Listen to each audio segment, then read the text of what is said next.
করি তোমরা সবাই খুব খুব খুব ভালো আছো, আমিও খুব ভালো আছি। তো আমি এখন কোথায় আছি? আমি আছি এখন বিজয়গড় শ্রী কলোনিতে। জানি না তোমরা আমার আওয়াজটা শুনতে পাচ্ছ কিনা, গলার অবস্থা খুবই খারাপ।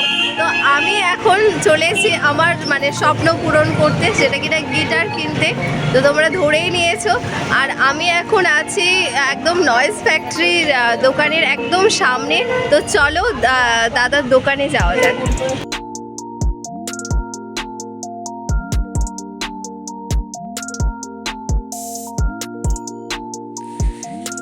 সাইডে একটি সিঁড়ি রয়েছে, সেটা দিয়ে উঠে গেলেই ফার্স্ট ফ্লোরে দোকানটা তোমরা পেয়ে যাবে। আর দোকানটা তো বাইরের দিক দিয়ে ওই সময়টাতে দাদা গোডাউনে গিয়েছিল, তাই বাইরের দিক দিয়ে দরজাটি লক করা ছিল। আচ্ছা, তো আমার মতো এরাও আছে।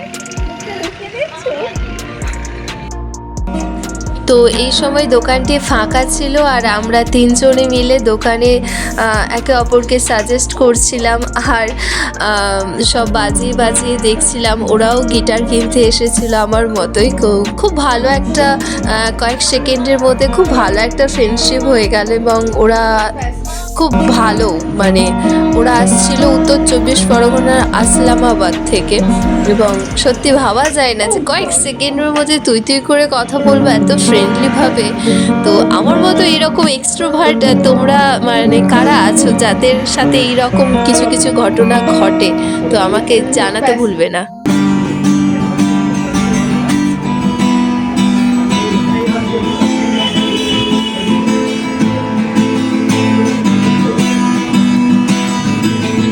তো এখানে দোকানে দাদা চলেই আসছে এবং আমরা কিছু স্যাম্পল চুজ করার পরে তারপর উনি টিউনিং করে বাজিয়ে বাজিয়ে শোনাচ্ছিল। কারণ সত্যি কথা বলতে আমরা তো গিটার কেউ বাজাতে সেই রকমভাবে তো জানি না, যার ফলে উনি আমাদেরকে আমরা চুজ করার পরে আর কি উনি ভালো করে বাজিয়ে বাজিয়ে বাজিয়ে বাজিয়ে কোনটার কী প্রোজ আছে কী কনস আছে সবটা আমাদেরকে বুঝিয়ে বুঝিয়ে ইলাবোরেটলি করে বলছিল। তো খুব ভালো এই জিনিসটা। ওনাদের বিহেভিয়ারটাও খুব ফ্রেন্ডলি, মানে আমার এই জিনিসটা খুব ভালো লেগেছে। শুথিং ব্যাপারটা নেই সেরকম একটা।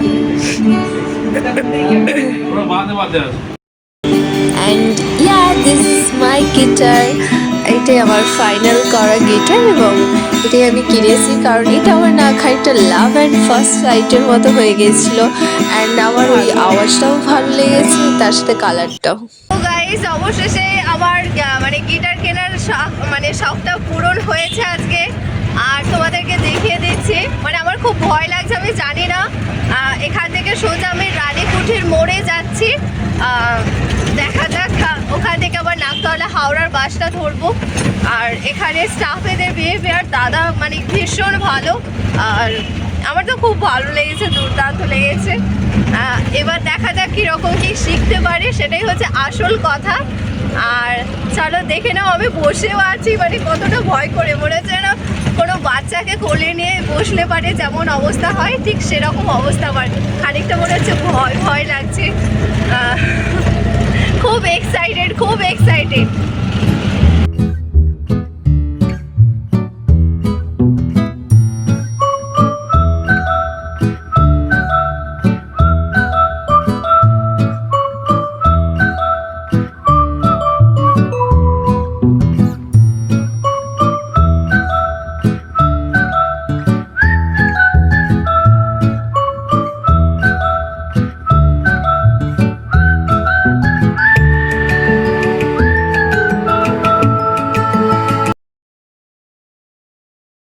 প্রচণ্ড খিদে পেয়েছিল, হাতে টাইম ছিল না, পার্সেল করে নিয়ে ফটাফট ট্রেন ধরে নিয়েছি।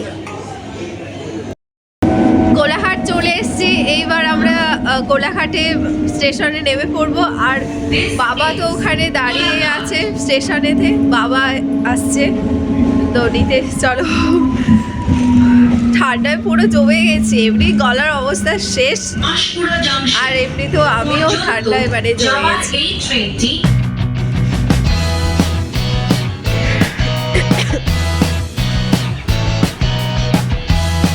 বাবা কেমন লাগছে?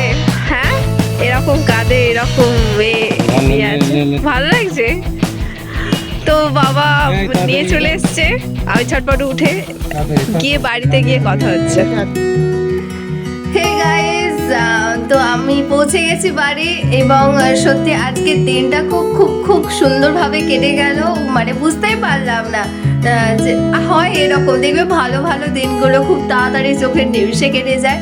এবং সত্যি মানে এতদিন পর্যন্ত বোধহয় আমার বছরের প্রথম দিনটা সত্যি খুব ভালো কেটেছে, কারণ এক তো স্বপ্ন পূরণ হয়েছে, তারপরে মানে সেই জন্য আমি মেন্টালি খুব খুব খুব হ্যাপি।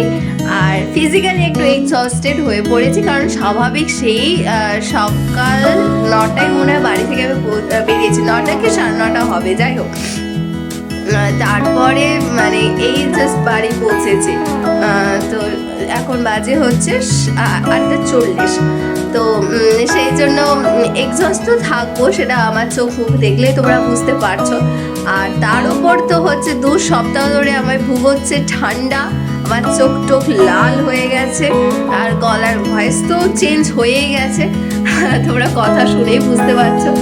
আর যাই হোক, তো এই সমস্ত কিছু, এগুলো একটা বাধা ছিল, বাট এই সব কিছু উপেক্ষা করে আজকে আমি গিয়েছিলাম একাই। তো মানে খুব আমার ভালো লাগলো। আর মানে সত্যি একটা জিনিস আমার মানে পৃথিবীর যে কোনো প্রান্তের অ্যাড্রেস শুধু পেয়ে গেলে হবে, প্রকৃতি অলওয়েজ মানে সেখানে যাওয়ার জন্য প্রস্তুত এবং পৌঁছে যাবে। মানে এটা আমার বাবা মাও মানে বেশ ভালোভাবে বুঝতে পেরে গেছে, বিশ্বাসও করে, সেই জন্য আমি একা চলে যেতে পারি। আমার ঠাকুমাটা একটু মানে ঠাকুমা তো চিন্তা করে যে মেয়েটা একা একা যাচ্ছে, কখন কি পৌঁছবে, কখন ফিরবে, তো একটু ওইসব নিয়ে বেশি টেন্স থাকে। বাবা মাও টেন্স থাকে, বারবার কল করতেই থাকে, কোথায় কিরে, কখন আসছিস, কোন ট্রেনে, কটায়, কখন, কোথায়, প্রচুর কল করেছে। বাট হ্যাঁ, ওরাও খুব হ্যাপি আজকে, সব ওনাদের আশীর্বাদ। আর তো যাই হোক, আর wish you happy new year 2024, সবার খুব খুব খুব ভালো করে কাটুক।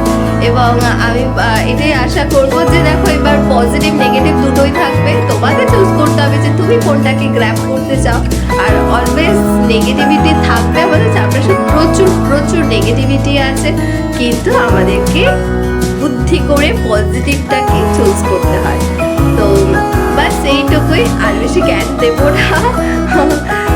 তো টাটা, গুড নাইট, সবাই খুব খুব খুব খুব ভালো থেকো, হ্যাপি থাকো, স্টে পজিটিভ,